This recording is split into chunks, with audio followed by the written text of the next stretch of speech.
Catholicism, from Protestantism to Mormonism, from Islam to Buddhism, and everything in between. Hope is a religious message common to all faiths. The universal message that better times are ahead is nourishment for the soul, just as food is nourishment for our body. Hope comes in many different forms, and each one of us reaches for that one that will satisfy our hunger.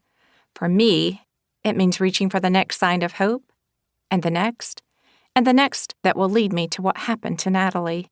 I find hope, it fades, and then I grow hungry for it again. One sign of hope doesn't sustain us, as I learned. We have to keep reaching for it, and that's the very definition of resilience. Hope presented itself to me in the most likely as well as the most unlikely places. I found it first in God, centered on a firm foundation of faith established by my parents in my childhood in the Methodist Church.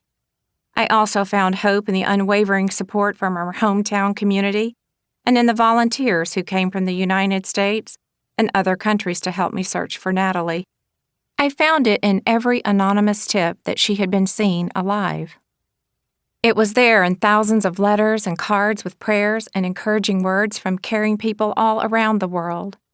The best way to describe it is that hope came as surges of energy, big, bright, vibrant waves of energy that washed across my soul the same way the ocean tide comes to shore and smooths out the sand.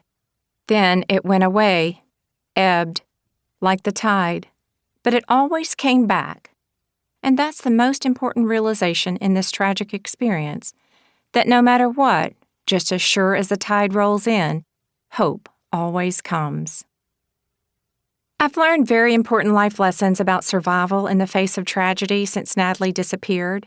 First, hope is always obtainable, but sometimes we overlook it and fail to embrace it. There have been many times on this long and painful journey that I forgot to recognize the signs and began to lose hope. But I found out all I had to do was reach for it, let it in, consume it. What a gift we have before us. The second important lesson is that faith knows no boundaries. It doesn't matter what your religious preference is when it comes to reaching out to people in need. It doesn't matter which church or temple you attend when it comes to prayer. What matters is that you express this love, that you share this hope, that you give comfort by asking God to bring peace to someone. People from all walks of faith have done this for me, and it has saved my life. Without hope, we are hungry, and on a very deep level, desperate, but no one has to be. What's so amazing is that we can feed each other, we can help each other, we have the power to give resilience to others who are fading. We can nourish each other's spirits and save one another from defeat and despair. Every one of us possesses this power to love thy neighbor, and we need to use it every chance we get. People did this for me. They constantly gave me signs of hope. I would exhaust each one and look for the next, and it always came. Natalee always had friends of many different faiths. Some of her friends in Birmingham attend Temple Emmanuel. In a sermon delivered to his congregation to address Natalee's disappearance, Rabbi Jonathan Miller, who I think is a very wise man in our community, defined hope, saying, "We have learned that when things become the darkest, that's when we are called upon to envision the light.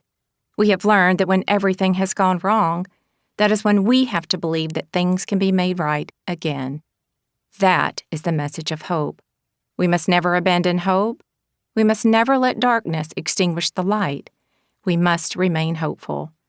Rabbi Miller is absolutely right about that. The second question, especially reporters ask me often, is, how do you feel? Well, I've avoided the answer to that one until now, because Natalee's story was the #1 reported news event for 2005 and was still in the top 10 for 2006. It made headlines all over the world, and still does.